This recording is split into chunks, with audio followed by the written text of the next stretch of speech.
హల్లెలూయా. దేవునికి స్తోత్రం కలుగునుగాక. స్తుతులు స్తోత్రాలు చెల్లించవలసిన వారమై ఉన్నాము. కొద్ది నిమిషాల పాటు దేవుని స్తుతించుకొని మనము ఈ ఆరాధన ప్రారంభించుకుందాము. స్తోత్రం స్తోత్రం స్తోత్రం స్తోత్రం స్తోత్రం స్తోత్రం స్తోత్రం స్తోత్రం స్తోత్రం స్తోత్రం. హల్లెలూయా హల్లెలూయా హల్లెలూయా హల్లెలూయా హల్లెలూయా హల్లెలూయా. స్తుతి స్తుతి స్తుతి స్తుతి నాయనా, స్తుతి నాయనా, స్తుతి నాయనా. మహాపరిశుద్ధుడా, మహోన్నతుడా, సర్వోన్నతుడా, సర్వశక్తి గల గొప్ప దేవ, నీ బంగారు పాదములకు వందనాలు, స్తుతులు స్తోత్రాలు చెల్లించుకుంటున్నానయ్యా. అయ్యా, మరి ఒక దినమున నా ప్రభా మీ సన్నిధానంలో చేరుకొనుటకు నాయన మీరు ఇచ్చిన కృపను బట్టి మీకు వందనాలు నా ప్రభా. మీరు ఇచ్చిన ఆయుష్ని బట్టి మీకు వందనాలు వేసాయా.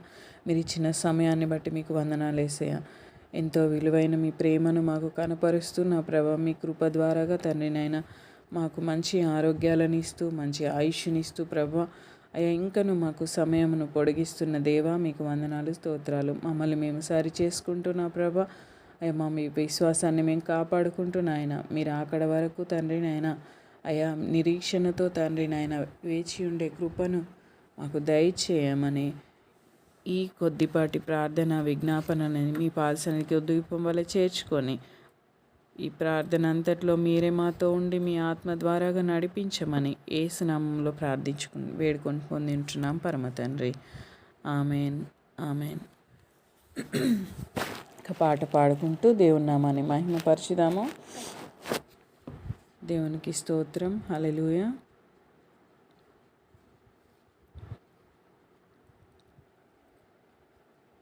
ప్రియా యేసురాజును నే చూచిన చాలు, మహిమాలో నేనాయనతో నుంటే మేలు. ప్రియా యేసురాజును నే చూచిన చాలు, మహిమాలో నేనాయనతో నుంటే మేలు. నిత్యమైన మోక్ష గృహము నందు చేరి భక్తుల గుంపులో హర్షించిన చాలు. నిత్యమైన మోక్ష గృహము నందు చేరి భక్తుల గుంపులో హర్షించిన చాలు. ప్రియా యేసురాజును నే చూచిన చాలు, మహిమాలో నేనాయనతో నుంటే మేలు. యేసుని రక్తమందు కడుగబడి వాక్యముచే నిత్యం భద్రపరచబడి, యేసుని రక్తమందు కడుగబడి వాక్యముచే నిత్యం భద్రపరచబడి, నిష్కలంక పరిశుద్ధులతో పోదును నేను, నిష్కలంక పరిశుద్ధులతో పోదును నేను. బంగారు వీధులలో తిరిగేదను, బంగారు వీధులలో తిరిగేదను. ప్రియా యేసురాజును నే చూచిన చాలు, మహిమాలో నేనాయనతో నుంటే మేలు. మున్ల మకుటం అయిన తలను చూచి స్వర్ణ కిరీటం పెట్టి ఆనందింతున్. మున్ల మకుటం అయిన తలను చూచి స్వర్ణ కిరీటం పెట్టి ఆనందింతున్. కొరడాతో కొట్టబడిన వీపును చూచి, కొరడాతో కొట్టబడిన వీపును చూచి ప్రతి ఒక్క గాయమును ముద్దాడేదన్, ప్రతి ఒక్క గాయమును ముద్దాడేదన్. ప్రియా యేసురాజును నే చూచిన చాలు, మహిమాలో నేనాయనతో నుంటే మేలు. హృదయము స్తుతులతో నింపబడే నా భాగ్య గృహమును స్మరించుచుంటే, హృదయము స్తుతులతో నింపబడే నా భాగ్య గృహమును స్మరించుచుంటే. హల్లెలూయా హల్లెలూయా ఆమేన్ హల్లెలూయా. వర్ణింపనా నాలుక చాలదయ్యా, వర్ణింపనా నాలుక చాలదయ్యా. ప్రియ యేసురాజును నే చూచిన చాలు, మహిమలోనే నాయనతో నుంటే మేలు. ఆహాయ బూరా ఎప్పుడు ధ్వనించునో, ఆహా నా ఆశ ఎప్పుడు తీరుతుందో. ఆహాయ బూరా ఎప్పుడు ధ్వనించునో, ఆహా నా ఆశ ఎప్పుడు తీరుతుందో. తండ్రి నా కన్నీటిని తుడుచునెప్పుడో, తండ్రి నా కన్నీటిని తుడుచునెప్పుడో. ఆశతో వేచి ఉండే నా హృదయము, ఆశతో వేచి ఉండే నా హృదయము. ప్రియ యేసురాజును నే చూచిన, మహిమలోనే నాయనతో నుంటే మేలు.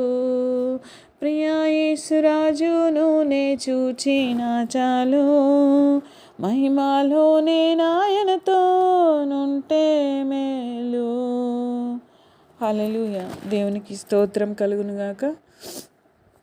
లైవ్లో చాలామంది ఉన్నారు. దయచేసి మీరు మీ యొక్క ప్రార్థన విజ్ఞాపనలు ఏమైనా ఉన్న ఎడల మెసేజ్ ద్వారాగా చేయగలరు. ఎంతో అర్థవంతమైన పాట ఇది. నా చిన్ననాటి నుంచి కూడా మేము పాడుకుంటున్నాము కదా. అయితే పాటలో అన్ని అర్థాలు, అసలు దేవుని రాకడను గూర్చి, మరి మా ఆయన కొరకు సిద్ధపడవలసిన విధానం గురించి ఎంత చక్కగా ఉంది. అద్భుతమైన గీతము.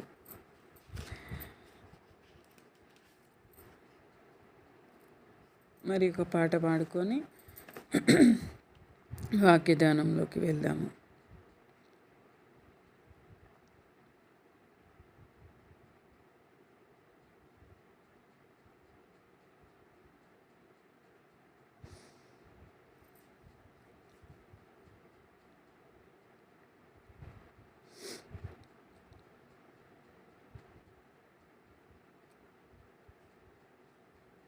హల్లెలూయా.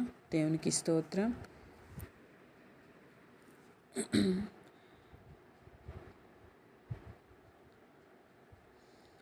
ఈ చేతితో నన్ను పట్టుకో, నీ ఆత్మతో నన్ను నడుపు. శిల్పి చేతిలో శిలను నేను, అనుక్షణము నన్ను చెక్కుము. శిల్పి చేతిలో శిలను నేను, అనుక్షణము నన్ను చెక్కుము. అంధకార లోయలోన సంచరించిన భయము లేదు, నీ వాక్యము శక్తి గలది. నా త్రోవకు నిత్య వెలుగు, నీ వాక్యము శక్తి గలది. నా త్రోవకు నిత్య వెలుగు. నీ చేతితో నన్ను పట్టుకో, నీ ఆత్మతో నన్ను నడుపు. శిల్పి చేతిలో శిలను నేను, అనుక్షణము నన్ను చెక్కుము. శిల్పి చేతిలో శిలను నేను, అనుక్షణము నన్ను చెక్కుము. ఘోర పాపిని నేను తండ్రి, పాప ఊబిలో పడియుంటిని. లేవనెత్తుము శుద్ధి చేయుము, పొందనిమ్ము నీదు ప్రేమను. లేవనెత్తుము, శుద్ధి చేయుము, పొందనిమ్ము నీదు ప్రేమను. నీ చేతితో నన్ను పట్టుకో, నీ ఆత్మతో నన్ను నడుపు. శిల్పి చేతిలో శిలను నేను, అనుక్షణము నన్ను చెక్కుము. శిల్పి చేతిలో శిలను నేను, అనుక్షణము నన్ను చెక్కుము. ఈ భూమిలో రాజు నీవే, నా హృదిలో శాంతి నీవే. కుమ్మరించుము నీదు ఆత్మను, జీవితాంతము నీ సేవ చేసేదన్. కుమ్మరించుము నీదు ఆత్మను, జీవితాంతము నీ చేతితో నన్ను పట్టుకో, నీ ఆత్మతో నన్ను నడుపు. శిల్పి చేతిలో శిలను నేను, అనుక్షణము నన్ను చెక్కుము.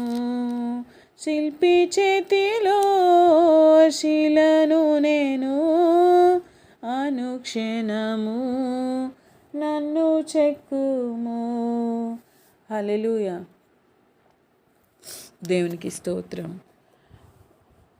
దేవుని చేతులకి మనల్ని అప్పగించుకున్నట్లయితే ప్రతి దినం కూడా ఆయన దగ్గరకు వచ్చి ఆయన హస్తాలకు మనం అప్పగించుకున్నట్లయితే ఆయన మనల్ని సరిచేస్తూ ఉంటాడు. చక్కని పాట పాడుకొని దేవుని నామాన్ని మహిమపరచుదాం. దేవునికి వందనాలు చెల్లించుకుంటూ నేటి వాక్యంలోకి వెళ్దాము. మరి ఆదికాండము 8వ అధ్యాయము మొదటి నుంచి చివరి వరకు చదువుకొని క్లుప్త వివరణతో నేటి వాక్య ధ్యానంను ముగించుకుందాము. ఆదికాండము 8వ అధ్యాయము మొదటి వచన ప్రారంభము. దేవుడు నోవహును అతనితో కూడా ఓడలోనున్న సమస్త జంతువులను సమస్త పశువులను జ్ఞాపకం చేసుకొనెను. దేవుడు భూమి మీద వాయువు విసురునట్లు చేయుట వలన నీళ్లు తగ్గిపోయెను. అగాధ జలముల ఊటలును ఆకాశపు తూములను మూయబడెను. ఆకాశము నుండి కురియుచున్న ప్రచండ వర్షము నిలిచిపోయెను. అప్పుడు నీళ్లు భూమి మీద నుండి క్రమక్రమంగా తీసిపోచుండెను. 180 దినములైన తరువాత నీళ్లు తగ్గిపోగా 7వ నెల 17వ దినమున ఓడ అరారాతు కొండల మీద నిలిచెను. నీళ్లు 10వ నెల వరకు క్రమంగా తగ్గుచూ వచ్చెను. 10వ నెల మొదటి దినమున కొండల శిఖరములు కనబడెను. 40 దినములైన తరువాత నోవహు తాను చేసిన ఓడ కిటికీ తీసి ఒక కాకిని వెల్పలికి పోవిడిచెను. అది బయటికి వెళ్ళి భూమి మీద నుండి నీళ్లు ఇంకిపోవు వరకు ఇటు అటు తిరుగుచుండెను. మరియు నీళ్లు నేల మీద నుండి తగ్గినవో లేదో చూచుటకు అతడు తన యొద్ద నుండి నల్ల పావురం ఒకటి వెలుపలికి విడిచెను. నీళ్లు భూమి అంతటి మీదనున్నందున తన అరకాలు నిలుపుటకు దానికి స్థలము దొరకలేదు గనుక ఓడలోనున్న అతని యొద్దకు తిరిగి వచ్చెను. అప్పుడు అతడు చెయ్యి చాపి దాన్ని పట్టుకొని ఓడలోనికి తీసుకొనెను. అతడు మరి 7 దినములు తాలి మరల ఆ నల్ల పావురమును ఓడలో నుండి వెలుపటికి విడిచెను. సాయంకాలము అది అతని యొద్దకు వచ్చినప్పుడు త్రుంచబడిన ఒలీవ చెట్టు ఆకు దాని నోట నుండెను. గనుక నీళ్లు భూమి మీద నుండి తగ్గిపోయేనని నోవహునకు తెలిసెను. అతడింక మరి 7 దినములు తాలి ఆ పావురమును వెలుపలికి విడిచెను. ఆ తరువాత అది అతని యొద్దకు తిరిగి రాలేదు. మరియు 601వ సంవత్సరము మొదటి నెల 9వ దినమున నీళ్లు భూమి మీద నుండి ఇంకిపోయెను. నోవహు ఓడ కప్పు తీసి చూచినప్పుడు నేల ఆరియుండెను. 2వ నెల 27వ దినమున భూమి ఎండి ఉండెను. అప్పుడు దేవుడు, నీవును నీతో కూడా నీ భార్యయు నీ కుమారులును నీ కోడండ్రును ఓడలో నుండి బయటికి రండి. పక్షులు, పశువులు, భూమి మీద ప్రాకు ప్రతి జాతి పురుగులు మొదలైన సమస్త శరీరులలో నీతో కూడనున్న ప్రతి జంతువును వెంట పెట్టుకొని వెలుపలికి రావలెను. అవి భూమి మీద బహుగా విస్తరించి భూమి మీద ఫలించి అభివృద్ధి పొందవలెనని నోవహుతో చెప్పెను. కాబట్టి నోవహు అతనితో కూడా అతని కుమారులను అతని భార్యయు అతని కోడండ్రును బయటికి వచ్చిరి. ప్రతి జంతువును, ప్రాకు, ప్రతి పురుగును, ప్రతి పిట్టయు, భూమి మీద సంచరించువన్నీ వాటి వాటి జాతుల ప్రకారము చొప్పున ఆ ఓడలో నుండి బయటికి వచ్చెను. అప్పుడు నోవహు యెహోవాకు బలిపీఠము కట్టి పవిత్ర పశువులన్నిటిలోనూ పవిత్ర పక్షులన్నిటిలోనూ కొన్ని తీసుకొని ఆ పీఠము మీద దహన బలి అర్పించెను. అప్పుడు యెహోవా ఇంపైన సువాసనను ఆగ్రహించి ఇక మీదట నరులను బట్టి భూమిని మరలా శపించను. ఎందుకనగా నరుల హృదయాలోచన వారి బాల్యం నుండి చెడ్డది. నేనిప్పుడు చేసిన ప్రకారముగా ఇకను సమస్త జీవులు సంహరింపను. భూమి నిలిచి ఉన్నంత వరకు వెదకాలమును, కోతకాలమును, శీతోష్ణములను, వేసవి శీతకాలములను, రాత్రింబగలును ఉండక మానవని తన హృదయంలో అనుకొనెను. దేవునామానికి స్తోత్రం కలుగునుగాక. దేవుడు మరొకసారి నోవహుతో మాట్లాడుతున్నట్టుగా ఈ వచన ప్రారంభంలోనే మనం గమనిస్తూ ఉంటాము. నిన్నటి దినాన మనము చదువుకున్నాం కదా, సమస్త పక్షులను, పశువులను అన్నింటిని తీసుకొని నోవహుని ఓడలోనికి ప్రవేశింపమని దేవుడు ఆదేశించిన ప్రకారము ఆయన అవన్నీ చేసినట్లుగా మనము నిన్నటి దినాన చదువుకున్నాం కదా. జీవాత్మ సంబంధమైన ఊపిరిగలవన్నీ వాటిని మరి సమస్త పశువులను, పక్షులను, నేల మీదనున్న జీవరాశులన్నిటినీ కూడా ఆయన మరి జలప్రలయంతో తుడిచివేస్తాడని మరి ఓడలోకి ప్రవేశించమని ఆయన ఆజ్ఞాపించిన విధముగా నోవహు చేసినాడు. అట్టి విధముగానే 40 దినములు, 40 పగళ్ళు, 40 రాత్రులు ప్రచండ వర్షము కురిపించినాడు. మహా గొప్ప ప్రళయాన్ని దేవుడు రప్పించినాడు. ఈ అధ్యాయంలో ముఖ్యంగా జలప్రలయము ఉపశమించింది, అంటే జలప్రలయము తగ్గిపోయినట్టుగా మనము గమనిస్తూ ఉంటాం. వర్షాలు వెలిసిపోయినట్టు, మరి జలప్రలయము ఆగిపోయినట్టుగా గమనిస్తూ ఉంటాము. దేవుడు నోవహును అతనితో కూడా ఓడలోనున్న సమస్త జంతువులను, సమస్త పశువులను జ్ఞాపకం చేసుకొనెను. దేవుడు భూమి మీద వాయువు విసురునట్లు చేయుట వలన నీళ్లు తగ్గిపోయింది. అగాధ జలంలో ఊటలను, ఆకాశపు తూములను మూయబడినవి. ఆకాశం నుండి కురుస్తున్న ప్రచండ వర్షం నిలిచిపోయింది. అప్పుడు నీరు భూమి మీద నుండి క్రమక్రమంగా తగ్గిపోతూ వచ్చింది. ఎన్ని రోజుల తర్వాత అంటే ఇక్కడ మనం చదువుకున్నాం కదా, 150 రోజులైన తర్వాత నీరు తగ్గిపోగా 7వ నెల 17వ రోజున ఓడ అరారాతు కొండల మీదకి నిలిచిందంట. ఈ 150 రోజులు మరి వర్షం ఎట్లా ధారగా కుండపోతగా మరి గొప్ప ప్రచండంగా కురిచినట్లుగా గాలులతో విసురుతూ ప్రచండ వర్షము కురిచినట్టుగా మనము చూస్తూ ఉంటాం. ఈ 150 రోజులు వర్షము ఒక్క రోజులోనే తగ్గిపోలేదంట. ఈ నీటి ధార, నీటి ప్రళయము మరి ఇవన్నీ కూడా మనం ఒక్క రోజుగా తగ్గినట్టుగా మనము కనిపించలేదు. 150 రోజులు ధార కురిసిన వర్షం ద్వారా వచ్చిన ప్రచండ వర్షము నీరు తగ్గడానికి మరి ఎన్ని రోజులు పట్టిందని ఇక్కడ మాట్లాడుతూ ఉన్నాడు దేవుడు. 261 రోజులు మరి ఆ నీరు తగ్గిపోవడానికి పట్టినట్టుగా మనము గమనిస్తూ ఉంటాము. కొండలు మరి నీళ్ళు క్రమక్రమంగా తగ్గుతుండగా మరి ఈ ఓడ అరారాతు కొండపైకి వచ్చి కనిపించినట్లుగా మనం గమనిస్తూ ఉంటాం. ఈ క్రమంలో నోవహు గారు ఏం చేస్తున్నారు, బయట ఏం జరుగుతుంది, మరి దేవుడు అతనికి ఆజ్ఞాపించలేదు, ఇంకనూ ఎటువంటి సమాచారం ఇవ్వలేదు అనుకున్నారో ఏమో. బయట ఎంతవరకు ఉన్నది పరిస్థితి అని తెలుసుకుంటూ ఆయన ఏం చేసినారంటే ఒక కాకిని బయటికి పంపించినారు. కాకిని బయటికి పంపించినప్పుడు అది మళ్ళీ తిరిగి రాలేదు. అప్పుడు ఆయన అనుకున్నారు, మళ్ళీ ఇంకొకసారి నల్ల పావురం ఒక దానిని పంపించినారు. నల్ల పావురం ఒక దానిని పంపించినప్పుడు మరి అది తిరిగి వెంటనే వచ్చింది. ఎందుకంటే దానికి కాలు నిలపడానికి స్థలం లేకపోయిందేమో. కాకి ఇంతకుముందే చదువుకున్నాం కదా మనము, పవిత్ర పక్షులు, అపవిత్ర పక్షులు అని మాట్లాడుకున్నాం కదా. అందులో ఈ కాకి ప్రతి ఒక్కరు కూడా ఏమనుకుంటారు, ఈ అధ్యాయం చదివినప్పుడు మరి దేవుడు నాకు ప్రేరేపించిన ముఖ్య విషయం ఏంటంటే, కాకి వెళ్ళింది మళ్ళీ తిరిగి రాలేదు. ఎందుకు రాలేదు? కాకి ఒకవేళ ఆ అపవిత్ర పక్షులలో ఒకటి, అది అపవిత్ర పక్షి. ఆ అపవిత్ర పక్షి కనుక అది వెళ్ళినప్పుడు మరి జలప్రలయంలో మరి మనుషులు, పక్షులు, జంతువులు అన్నీ మునిగిపోయి మరి చచ్చిపోయి ఎముకలు, కళేబరాలు అన్ని రోజులు 150 దినాలు తర్వాత మరి అవన్నీ జంతువుల కళేబరాలు నీటిపైన తేలుతూ ఉండినప్పుడు ఈ కాకి వెళ్ళి ఆ కళేబరాలని, చెత్తని, కుళ్ళుని, ఎందుకంటే ఇది అపవిత్రమైన పక్షి కాబట్టి అపవిత్రమైన వాటిని చూసి మరి అది ఆ కుళ్ళు తినుకుంటా మరి కళేబరాలను తినుకుంటా అటే ఉండిపోయింది. ఇది మరి లోకంను చూసి అపవిత్ర పక్షి మరి వెళ్ళిపోయింది. కానీ నల్ల పావురం ఒకటి పంపినప్పుడు దానికి నిలవడానికి ఎక్కడ స్థలం కనిపించలేదు. మరి అటువంటి చెత్త చెదారాలను చూసినప్పుడు అది నిలవలేకపోయింది. మళ్ళీ వెంటనే అమ్మో, ఓడైతేనే నాకు సురక్షితము, నేను నా యజమాని దగ్గరికి వెళ్ళిపోతా అనుకొని వచ్చినప్పుడు మరి ఒకసారి నోవాహు గారు మరి మళ్ళొకసారి కూడా ఆ నోవాహు గారు మన పావురాన్ని, నల్ల పావురం ఒకదాన్ని మళ్ళా బయటికి విడిచిపెట్టినట్టుగా చూస్తూ ఉంటాం. విడిచిపెట్టినప్పుడు ఈసారి అది అటు ఇటు తిరుగులాడుచు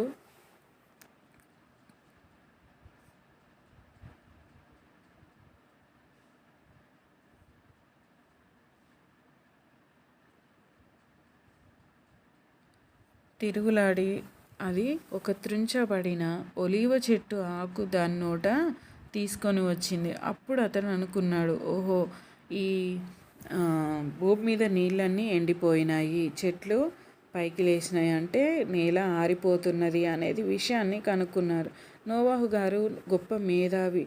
అదేవిధంగా ఆయన మరి ప్రేమ కూడా కలిగినట్లు పశువుల యొక్క మరి భావంను, వాళ్ళు పశువులతో స్నేహం చేసినట్లు పశుపక్షాదులన్నిటితో కూడా ఇన్ని దినాలు కూడా వారు స్నేహం కలిగి ఉన్నట్టుగా మనము గమనిస్తూ ఉంటాం.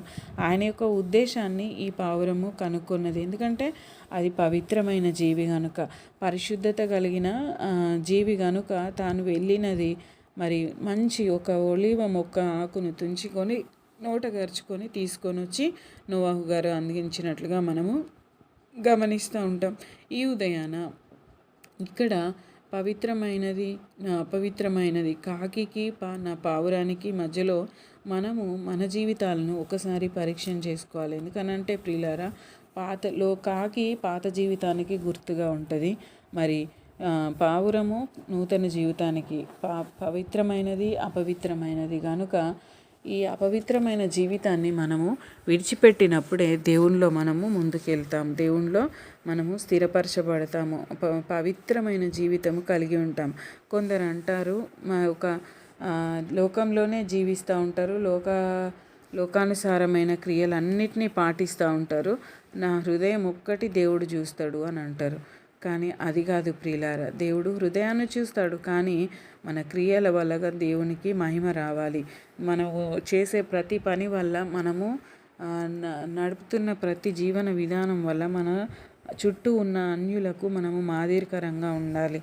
కాబట్టి ఇక్కడ గమనించినట్లయితే దేవుడు ముందుగానే పవిత్రమైన వాటిని, అపవిత్రమైన వాటిని రెండింటిని వేరుపరిచినాడు, మనకు కనపరిచినాడు.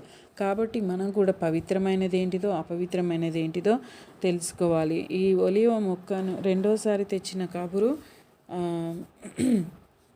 మరి ఈ నోవాహుకి ఏమర్థమైందంటే, బయట మొక్కలు పైకి నిలబడుతున్నాయి అని అంటే నేల ఆరిపోతుంది అనేది ఆయన గమనించాడు.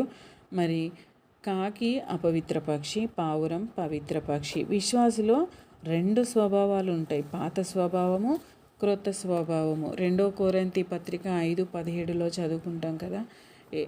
2 కొరింథీ పత్రిక 5వ అధ్యాయము 17వ వచనంలో, ఎవడైనను క్రీస్తునందున్న ఎడల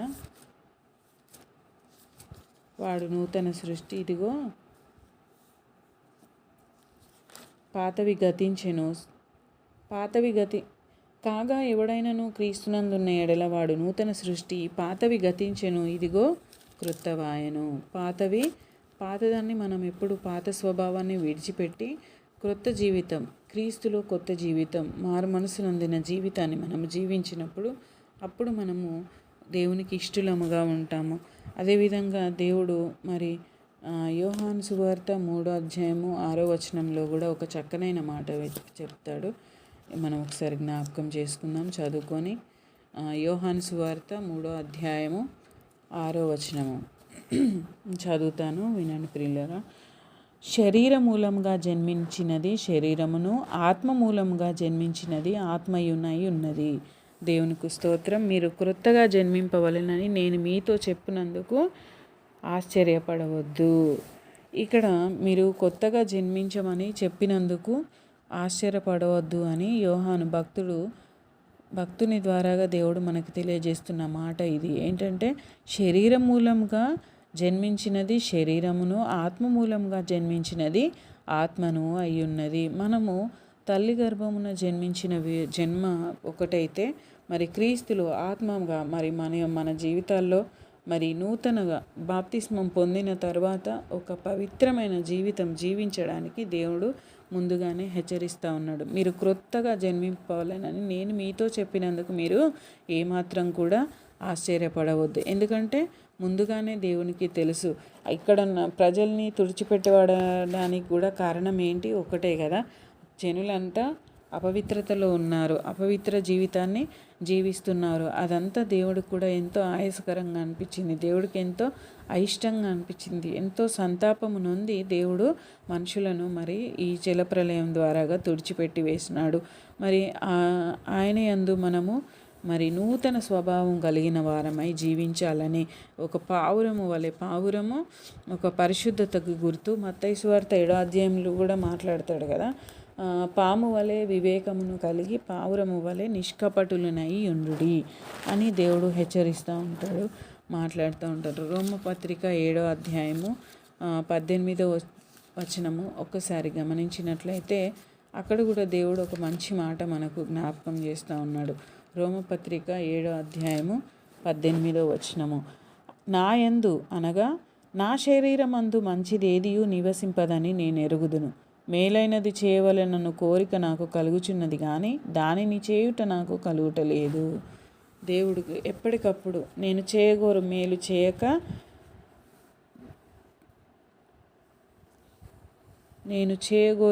చేయక చేయగోరని కీడు చేయుచున్నాను. ఇక్కడ మాట్లాడుతూ ఉన్నాడు కదా, ఆయన మనిషిని సృజించినప్పుడు ఎంతో ఆశతో దేవుడు నేను కోరని దాన్ని చేసిన ఎడల దాన్ని చేయునది నా యందు నివసించు పాపమే కానీ ఇకను నేను కాదు.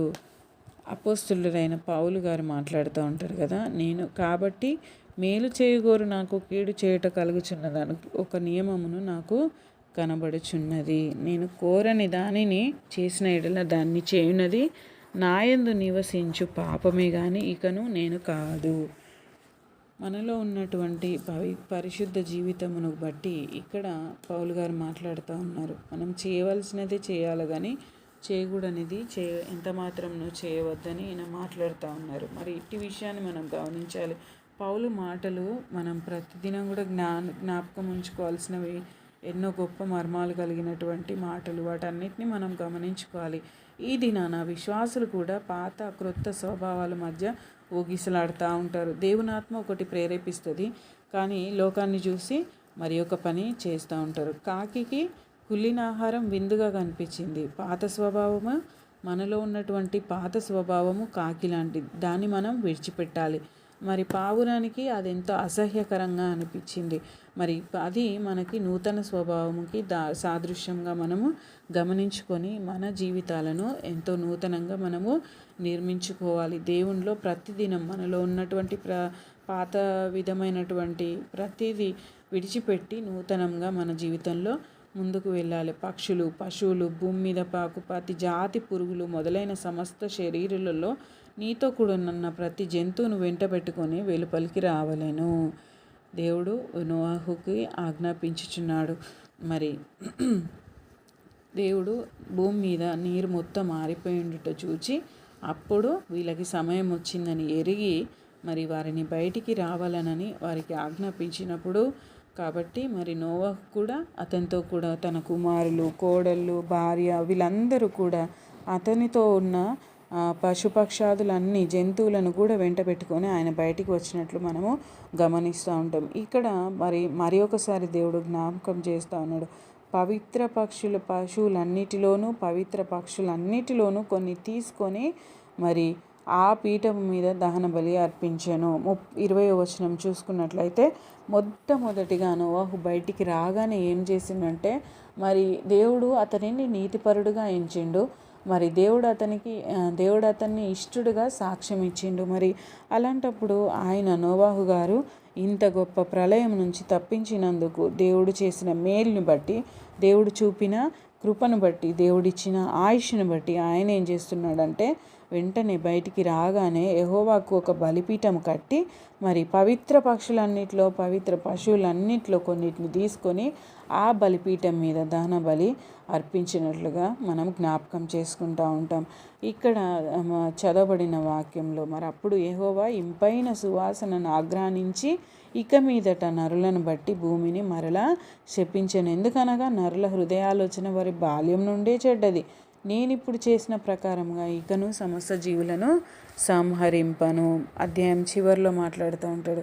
నోవహు అర్పించిన బలి దేవునికి ఇంపైన సువాసనగా కనిపించిందంట. మరి భూమి నిల్చున్నంత వరకు కూడా మరి ఆయన ఇంకెప్పుడు ఇలాంటి పని చేయను. ఎందుకంటే నరుని ఆలోచన బాల్యం నుండే చెడ్డది, మొదటి నుంచే చెడ్డది.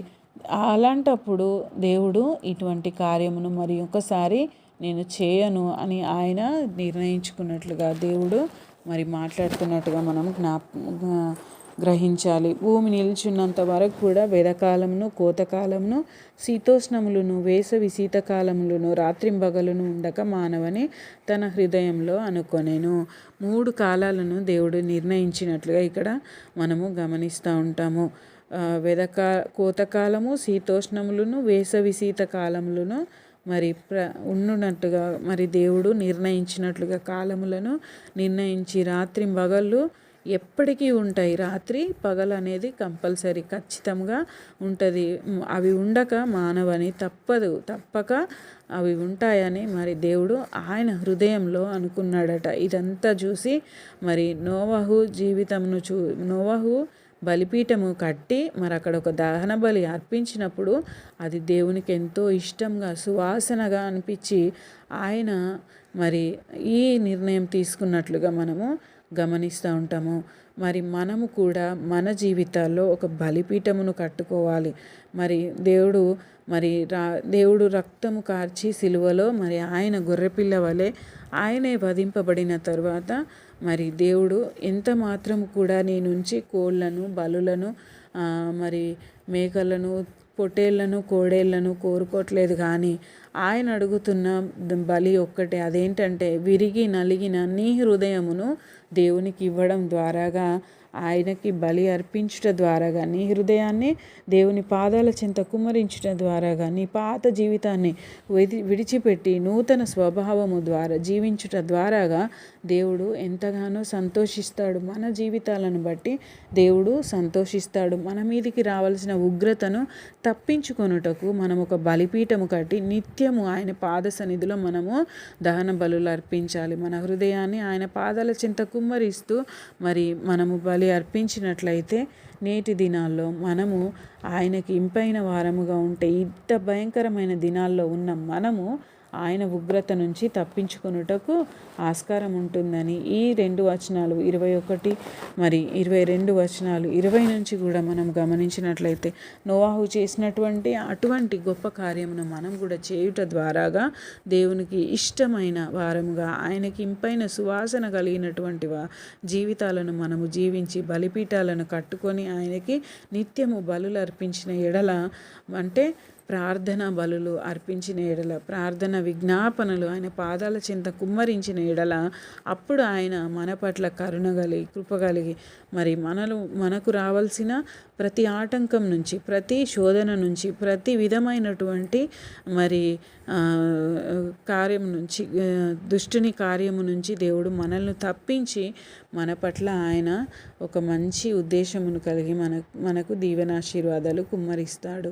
అదేవిధంగా భూమి నిలిచి ఉన్నంత వరకు కూడా రాత్రింబగళ్ళు ఉండక మానవని మరి 3 కాలాలు కూడా, వర్షాకాలము, శీతాకాలము, అదేవిధంగా వేసవి కాలము, ఈ 3 కాలాలు కూడా ఉంటాయి. రాత్రింబగళ్ళు కూడా ఖచ్చితంగా ఉంటాయని దేవుడు మాట్లాడుతున్నట్టుగా మనం గమనిస్తూ ఉంటాం. ఈ విధంగా ఈ అధ్యాయం ద్వారా దేవుడు మనతో మాట్లాడిన ప్రతి మాటను కూడా, అంటే కాకిని, పావురంని, ఒక పవిత్ర పక్షిని మన ముందుంచినాడు.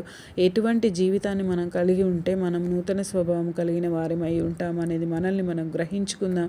కొన్నిసార్లు లోకంలో ఉన్న వాటిని చూసి ఏం కాదు, ఇది చూసినంత మాత్రాన, ఇది చేసినంత మాత్రాన, ఇలా ఉన్నంత మాత్రాన కాదు, దేవుడు నా హృదయాన్ని చూస్తాడు, నా హృదయము ఎవ్వరికీ చెడు చేయాలనుకోవట్లేదు అని అనుకుంటారు. కానీ అది కాదు ప్రియుల, నిత్యము మనము మన పవిత్రతను కాపాడుకునేటువంటి వారమై ఉండాలి.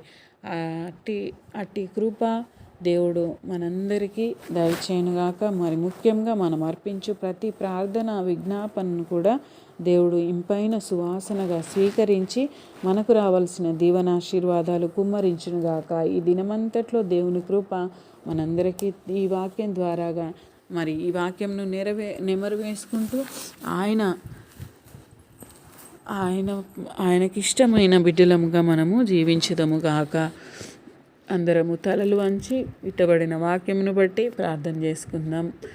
స్తోత్రం, స్తోత్రం, స్తోత్రం, స్తోత్రం, స్తోత్రం, స్తోత్రం. హల్లెలూయా, హల్లెలూయా, హల్లెలూయా. స్తుతి, స్తుతి, స్తుతి, స్తుతి, స్తుతి, స్తుతి నాయన, స్తుతి నాయన, స్తుతి నాయన. మహాపరిశుద్ధుడా, పరిశుద్ధుడు, పరిశుద్ధుడు, పరిశుద్ధుడు, పరిశుద్ధుడని కోటాను కోట్ల దేవదూతలతోనూ ఇహమందు నీ ప్రియ భక్తులతోనూ పొగడబడుచున్న నా పరలోక ప్రజాని బంగారు పాదములకు వందనాలు, స్తోత్రాలు, స్తోత్రాలు, స్తోత్రాలు చెల్లించుకుంటున్నానయ్యా.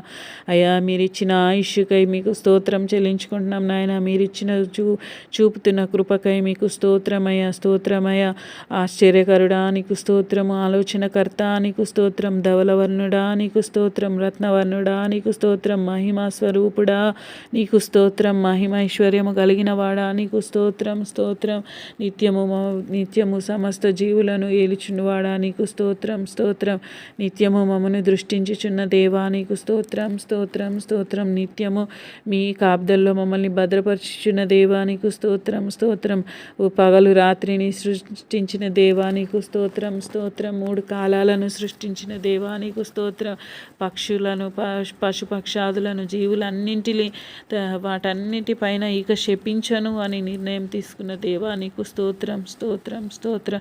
మీ యొక్క ఉగ్రతకు మమ్ములను పాత్రలను చేయనని తండ్రి మీరు తీసుకున్న నిర్ణయంకై మీకు వందనాలు, స్తోత్రాలు, స్తోత్రాలు, స్తోత్రాలు, స్తోత్రాలు. మీరు ఇస్తున్న అవకాశాన్ని బట్టి మీకు వందనాలు, స్తోత్రాలు, స్తోత్రాలు. మీరు అక్కడి వరకు మా పవిత్రతను కాపాడుకొని మీకు ఇంపైన సువాసనగా జీవించమని మమ్మల్ని హెచ్చరించిన దేవానికి స్తోత్రం, స్తోత్రం, స్తోత్రం, స్తోత్రం, స్తోత్రం చెల్లించుకుంటున్నా. హల్లెలూయా, హల్లెలూయా, హల్లెలూయా, హల్లెలూయా. స్తుతి, స్తుతి, స్తుతి, స్తుతి, స్తుతి నాయన, స్తుతి నాయన, స్తుతి నాయన. మహాపరిశుద్ధుడా, మహోన్నతుడా, ఘనమైన దేవా మీకు వందనాలు, స్తోత్రాలు, స్తోత్రాలు, స్తోత్రాలు, స్తోత్రాలు, స్తోత్రాలు. అత్యున్నత సింహాసనంపై ఆసీనుడవైన దేవా నీకు స్తోత్రం, స్తోత్రం, స్తోత్రం. హల్లెలూయా, హల్లెలూయా, హల్లెలూయా, హల్లెలూయా, హల్లెలూయా. స్తుతి, స్తుతి, స్తుతి నాయన. గొప్ప దేవా, మా యొక్క పరలోక ప్రజా మీకే వందనాలు. ఈ ఉదయకాల సమయంలో మీ సన్నిధానంలో కూర్చొని నా ప్రభు కొద్ది నిమిషాల పాటు అయా పాటల ద్వారా మీరు మహిమ పొంది ఉన్నారని నమ్ముచున్నాము నాయన. అయా వాక్య ధ్యానము ద్వారా తండ్రి నాయన నోవాహు జీవితాన్ని బట్టి ప్రతిదినము మాతో మాట్లాడుతున్న విధానానికే మీకు వందనాలు, స్తోత్రాలు చెల్లించుకుంటున్నాను నాయన. ఇదిగో నా ప్రభు మా జీవితాలను కూడా మీరు జ్ఞాపకం చేసుకోండి నాయన. అయ్యా మాలో ఉన్నటువంటి అపవిత్ర క్రియలన్నిటినీ తీసివేయండి నాయన. మీకు వందనాలు, స్తోత్రాలు నా ప్రభ. అయ్యా మా మాకు పవిత్రమైనటువంటి ఆ పావురం వంటి జీవితాన్ని మాకు దయచేయండి నా ప్రభ. యజమానికి విధేయుడై ఉండే జీవితాన్ని మాకు దయచేయండి నా ప్రభ. మీకు వందనాలు, స్తోత్రాలు చెల్లించుకున్నాం నాయన.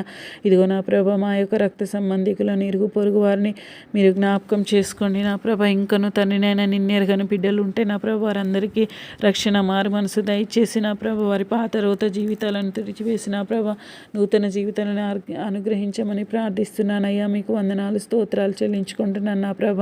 అయ్యా, ప్రార్థన విజ్ఞాపనలు కోరుతున్న ప్రతి ఒక్కరిని కూడా మీరు జ్ఞాపకం చేసుకోండి నా ప్రభ. అయ్యా నా తండ్రి, నేను మీ సేవ పరిచర్య జరిగిస్తున్న తండ్రి, నేను ప్రతి ఒక్కరిని కూడా మీరు జ్ఞాపకం చేసుకోండి. వారికి ఎటువంటి ఆటంకాలు లేకుండా నా ప్రభ మీ కృప దయచేయండి నాయన. మీ సహాయం అనుగ్రహించండి యేసయ్యా. మీకు వందనాలు, స్తోత్రాలు చెల్లించుకుంటున్నాం నాయన. ఇదిగో నా ప్రభా తండ్రి, నేను మీ సన్నిధిలో మోకరించి ప్రార్థించుటకు నాయన మీరు అర్హతనిచ్చినందుకే మీకు వందనాలు నా ప్రభా.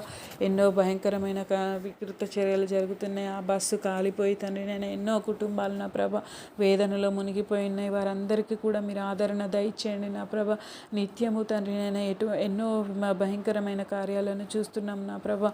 అయా, ఆ బస్సు యొక్క దహనం అవుటకు తండ్రి నేను కారణాలు ఏమైనప్పటికీ ప్రభా, ఆ బస్సులో ఉండి మరణించిన వారికి, గాయాలతో తప్పించబడిన వారికి ప్రతి ఒక్కరు కూడా మీ ఆదరణ దయచేయండి నా ప్రభ.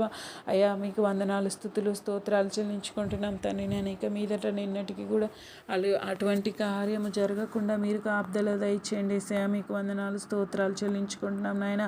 వేదనలో ఉన్న బిడ్డలందరినీ మీరు ఆదరించండి నా ప్రభ. వారికి ఓదార్పు దయచేయండి నాయన. మీకు వందనాలు, స్తోత్రాలు చెల్లించుకుంటున్నాం నా తండ్రి నాయన. ఇదిగో నా ప్రభ తండ్రి, నేను ఇంకను కూడా తండ్రి నేను నైజీరియాలో జరుగుతున్నటువంటి క్రైస్తవుల పట్ల జరుగుతున్నటువంటి నాయన మారణ హోమం నుంచి తండ్రి నేను విడుదల దయచేయండి నా ప్రభ. మీకు వందనాలు, స్తోత్రాలు చెల్లించుకుంటున్నాం తండ్రి నాయన. ఆ రోదన నుంచి బిడ్డలందరికీ విడుదల దయచేయండి నాయన. మీకు వందనాలు, స్తోత్రాలు చెల్లించుకుంటున్నాను నా ప్రభ. అయ్యా, మాకు మాత్రం ఎంతో చక్కటి స్వాతంత్రం ఇచ్చినారు నా ప్రభ. నిత్యము మిమ్మల్ని స్తుతించుకుంటూ, మిమ్మల్ని ఆరాధించుకుంటూ మీ సన్నిధానంకు పరుగులెత్తే బిడ్డలుగా మిమ్మల్ని ఉంచండి నా ప్రభ. మీకు వందనాలు, స్తోత్రాలు నా ప్రభ. అయ్యా, మీరు ఇచ్చిన కృపను బట్టి మరి ఒకసారి వందనాలు, స్తోత్రాలు చెల్లించుకుంటున్నాను నా తండ్రి నాయన. అయ్యా నా తండ్రి నేను యవనస్తులను జ్ఞాపకం చేసుకోండి నా ప్రభ. ప్రతి యవన బిడ్డని ఉదయకాల సమయంలో మీ పాదాల చెంత పెడుచున్నాను నాయన. అయ్యా నా తండ్రి నేను ఇదిగో నా ప్రభ, యవనస్తులకు తండ్రి నేను కావాల్సిన నా ప్రభ. అయ్యా నా తండ్రి నేను జీవనాధారం కొరకు ఎంతోమంది బిడ్డలు తండ్రి నాయన ఎదురు చూస్తున్నారు నా ప్రభ. వారందరినీ జ్ఞాపకం చేసుకోండి నాయన. అయ్యా, మరి ముఖ్యంగా తండ్రి నేను సింగరేణిలో తండ్రి నేను అయ్యా మెడికల్ అయ్యి కూడా ఎదురు చూస్తున్నటువంటి బిడ్డలను కూడా మీరు జ్ఞాపకం చేసుకోండి నా ప్రభ. ఉద్యోగం వచ్చేంత వరకు వారు ఎంతో మరి ఆందోళనతో ఉంటుండగా తండ్రి నేను వారి ఆందోళన తుడిచివేసి త్వరలోనే వారి ఆశకి తండ్రి నేను ప్రతిఫలము దయచేయండి నాయన. మీకు వందనాలు, స్తోత్రాలు చెల్లించుకుంటున్నాం నాయన. వివాహం కాని బిడ్డలని జ్ఞాపకం చేసుకోండి నా ప్రభ. వివాహం కొరకు ఎదురు చూస్తున్న బిడ్డలకు తండ్రి నేను మీరు వివాహాలు దయచేయండి నా ప్రభ. ఏకాంగులను సంసారులను చేయ సమర్థుడు నీవు గనుక నా ప్రభ. నీ పాదాలు పట్టుకొని అడుగుచున్నానయ్యా. వివాహాలు అయ్యి విచ్ఛిన్నమైన కుటుంబాలను జ్ఞాపకం చేసుకోండి నా ప్రభ. వారిని కూడా ఐక్యపరిచి మీరు మహిమ పొందుకోండి నా ప్రభ. అయ్యా, మీకు వందనాలు, స్తోత్రం నా తండ్రి నాయన. నరుడు ఒంటరిగా ఉండటం మంచిది కాదని మీ వాక్యం సెలవిస్తుంది. అట్టి రీతిగా నా ప్రభ, నీ బిడ్డలను తండ్రి నేను ఏకాంగులుగా జీవించుచున్న వారిని సంసారాలను చేసి కుటుంబాలని కట్టమని మిమ్మల్ని ప్రార్థిస్తున్నాను యేసయ్యా. మీకు వందనాలు, స్తోత్రాలు చెల్లించుకుంటున్నాం నా తండ్రి నాయన. అయ్యా నా ప్రభ నాయన, ఈ వృద్ధులను జ్ఞాపకం చేసుకోండి నా ప్రభ. నేటి దినాల్లో వృద్ధాశ్రమాలు పెరిగిపోతున్నాయి నా ప్రభ. అయ్యా, వృద్ధులను చూసుకొనుటకు నా ప్రభ అయ్యా ఓపికలు లేకపోతున్నాయి నాయన. వారందరినీ జ్ఞాపకం చేసుకోండి. తల్లిదండ్రులని సన్మానించిన వారికి దీర్ఘాయుష్నిస్తానన్న నీ వాగ్దానంను, నీ ఆజ్ఞను జ్ఞాపకం చేసుకొని నా ప్రభ తల్లిదండ్రుల పట్ల ప్రేమ చూపే బిడ్డలను తయారు చేయండి యేసయ్యా. మీకు వందనాలు, స్తోత్రాలు చెల్లించుకుంటున్నాం నా ప్రభ. అయ్యా నా ప్రభ, క్యాన్సర్ వ్యాధితో బాధపడుతున్న వారందరినీ కూడా మీరు జ్ఞాపకం చేసుకోండి నా ప్రభ. అయ్యా, మీకు వందనాలు, స్తోత్రాలు చెల్లించుకుంటున్నాం నా అయినా. అయ్యా, గొప్ప దేవుడు అవుతాను నేను. పెరాలసిస్తో బాధపడుతూ మంచాన పడి ఉన్న వారిని జ్ఞాపకం చేసుకోండి నా ప్రభ. వారికి మీ కృపా సహాయము దయచేయండి యేసయ్యా. మీకు వందనాలు, స్తోత్రాలు. ఈ వేకువనే లేచి నా ప్రభ ఎంతమంది బిడ్డలైతే మిమ్మల్ని వెతుకుచున్నారో నా ప్రభ, వారందరికీ మీ కృప చూపించండి నాయన. అయ్యా, ఆ కొండల తట్టు తేరి చూస్తున్న ప్రభ, మాకు సహాయం ఎక్కడ ఉంది వచ్చుచున్నదని అయ్యా రోధిస్తున్న బిడ్డలని జ్ఞాపకం చేసుకోండి. మీ యొద్ద నుండి వారికి సహాయం అనుగ్రహించండి యేసయ్యా. మీకు వందనాలు, స్తోత్రాలు చెల్లించుకుంటున్నాం నా తండ్రి నాయన. సంఘాలని జ్ఞాపకం చేసుకోండి నా ప్రభ. అయ్యా రకరకాల సంఘాలు ఉన్నప్పటికీ నా ప్రభ అందరూ తండ్రినైనా ఆరాధించేది మిమ్మల్ని అని జ్ఞాపకం ఉంచుకున్నట్టుగా దయచేయండి నా ప్రభ. మీకు వందనాలు స్తోత్రాలు అయ్యా. గొప్ప దేవ తండ్రినైనా మిమ్మల్ని ఆరాధిస్తూ సంఘాల్లో మిమ్మల్ని అయ్యా తండ్రినైనా హెచ్చిస్తున్న ప్రభ. సంఘంలో తండ్రినైనా ఐక్యత సమాధానంతో ముందుకు వెళ్ళే కృపను దయచేయండి నా ప్రభ. మీరు అక్కడ వరకు విశ్వాసాన్ని కాపాడుకుంటూ నిరీక్షణతో ఎదురుచూసే కృపను దయచేయండి ఏసయ్యా. మీకు వందనాలు స్తోత్రాలు చెల్లించుకుంటున్నాం నా తండ్రినైనా. ఇదిగో నా ప్రభ నీ కృపలో నీ దయలో మమ్మల్ని తండ్రినైనా కాపాడుతున్నందుకే మరొకసారి వందనాలు స్తోత్రాలు చెల్లించుకుంటున్నాం నాయన. నిన్నటి దినమును తండ్రినైనా మీ సన్నిధానానికి చేరుకొని మిమ్మల్ని ప్రార్థించి విజ్ఞాపన చేసుకునేటి కృపనిచ్చినందుకు మీకు వందనాలు స్తోత్రాలు చెల్లించుకుంటున్నాం నాయన. ఇదిగో మా యొక్క సంఘ కాపరిని జ్ఞాపకం చేసుకోండి నా ప్రభ. అయ్యగారు ఆ కుటుంబాన్ని కూడా మీరు జ్ఞాపకం చేసుకోండి. మీ పరిచర్యలో వాడబడుతుండగా వారికి మంచి ఆరోగ్యమును శక్తిని బలమును ఇచ్చి నా ప్రభ సంఘమును ఏ విధంగా ముందుకు నడిపించాలో వారికి గొప్ప జ్ఞానమును దయచేసి తండ్రి నేను నడిపించమని మిమ్మల్ని ప్రార్థిస్తున్నాను ఏసయ్యా. నా సంఘంలో ఉన్నటువంటి ప్రతి కుటుంబాన్ని కూడా మీరు జ్ఞాపకం చేసుకోండి నా ప్రభ. ఇంకా నామకార్థవ్యం ఉంటే తండ్రి నేను వాళ్ళ నుంచి తొలగించి నా ప్రభ అయ్యా నా తండ్రి నేను పరిపూర్ణ క్రైస్తవులుగా నా ప్రభ నీకు ఇష్టమైన ఇంపైన సువాసన కలిగిన బిడ్డలుగా జీవించే కృపను మాకు దయచేయమని ప్రార్థిస్తున్నాను ఏసయ్యా. మీకు వందనాలు నా ప్రభ అయ్యా. ఎందు నిమిత్తమైతే సంఘానికి దూరం అవుతున్నారు నా ప్రభ అట్టి కారణాలన్నింటినీ తుడిచివేసిన ప్రభ అయ్యా. సాకులు చెప్తున్న బిడ్డలని తుడిచివేసిన ప్రభ అయ్యా. ఆ సాకులన్నింటినీ తుడిచివేసిన ప్రభ మీ సన్నిధానానికి కేవలం నేరుగా మీ సన్నిధానానికి వచ్చే బిడ్డలుగా ఉండుటకు సహాయం అనుగ్రహించమని ప్రార్థిస్తున్నాను. సంఘంలో ఒకరి పట్ల ఒకరికి ప్రేమ ఐక్యత సమాధానం నెలకొల్పండి నా ప్రభ. గొప్ప దేవ తండ్రి నేను నిత్యము తండ్రి నేను నిన్న ఆరాధించు బిడ్డలుగా ఉండుటకు నీ కృపా సహాయం అనుగ్రహించండి ఏసయ్యా. మీకు వందనాలు స్తుతులు స్తోత్రాలు చెల్లించుకున్నాం తండ్రి నేను. మీ యొక్క జ్ఞానము చేత మీ యొక్క ప్రేమ చేత నడిపించబడుటకు మీ కృపా సహాయము దయచేయమని ప్రార్థిస్తున్నాను వేడుకుంటున్నాను ఏసయ్యా. మీకు వందనాలు నా ప్రభ. ఈ దినమంతట్లో మీరు మాకు తోడుగా ఉండండి. మా పనిపాటల్లో తోడుగా ఉండండి నా ప్రభ. నిత్యము ప్రతి క్షణము కూడా మిమ్మల్ని స్మరించుకుంటూ మీ వాక్యము ధ్యానించుకుంటూ నా ప్రభ అయ్యా మాలో ఉన్నటువంటి అపవిత్ర కార్యములు ఏమైనా ఉంటే ఇప్పటికైనా సరే ప్రభ మీరు ఇచ్చిన మరి ఒకసారి మమ్మల్ని నేను పరీక్షించుకునేటందుకు ఇచ్చిన అవకాశాన్ని బట్టి మమ్మల్ని మేము సరి చేసుకుంటూ నా ప్రభ మాలో ఉన్న అపవిత్ర చర్యలన్నింటినీ తుడిచివేసిన ప్రభ ఒక పాత జీవితముల వల్లే దాన్ని తొక్కివేసిన ప్రభ యేసునామములో తండ్రి నాయన నూతన స్వభావంను కలిగి నేటి నుండి నాయన మా జీవితాలను తండ్రి నేను మెరుగుపరుచుకున్నటకు మీకు వందనాలు స్తుతులు స్తోత్రాలు చెల్లించుకుంటున్నాం నాయన. అయ్యా కృపను దయచేయమని వేడుకుంటున్నాను ఏసయ్యా. మీకు వందనాలు నా ప్రభ. ఇదిగో నా ప్రభ ఈ దినమంతట్లో కూడా మీ కృపా సహాయము మాకు దయచేసి నా ప్రభ మీ ఆ దేవదూతల కాబ్దల్లో మమ్మల్ని భద్రపరిచిన ప్రభ అయ్యా. దినమంతటికి రావాల్సిన దీవెన ఆశీర్వాదాలు కుమ్మరించిన ప్రభ. ఎక్కడ కూడా సాతానుగాడికి లొంగిపోకుండా నా ప్రభ అయ్యా మీ ఆధీనంలో ఉంటూ నా ప్రభ మా పనిపాటలను జరిగించుకొని మరి ఒక దినాన మిమ్మల్ని కలుసుకునే పర్యంతం కూడా మీ కృపలో మమ్మల్ని భద్రపరిచి కాపాడమని యేసుక్రీస్తు అతి పరిశుద్ధమైన నామంలో ప్రార్థించి వేడుకొని పొందింటున్నాం పరమ తండ్రి. ప్రభేశ్ రక్తమే జయం, ప్రభేశ్ నామే జయం, సిల్వ రక్తమే జయం. అపవాది క్రియలకు అనంత నాశనం కలుగుగాక. యేసు పరిశుద్ధ నామంలో సంపూర్ణ విజయం కలుగుగాక. ఆమేన్. నా ప్రాణమా యెహోవాను సన్నతించుము, నా అంతరంగమున సమస్తం ఆయన పరిశుద్ధ నామమును సన్నతించుము. నా ప్రాణమా యెహోవాను సన్నతించుము, ఆయన చేసిన ఉపకారంలో దేన్ని మరువకుము. ఆమేన్ ఆమేన్. ప్రైజ్ ది లార్డ్ అందరికీ. God bless you all.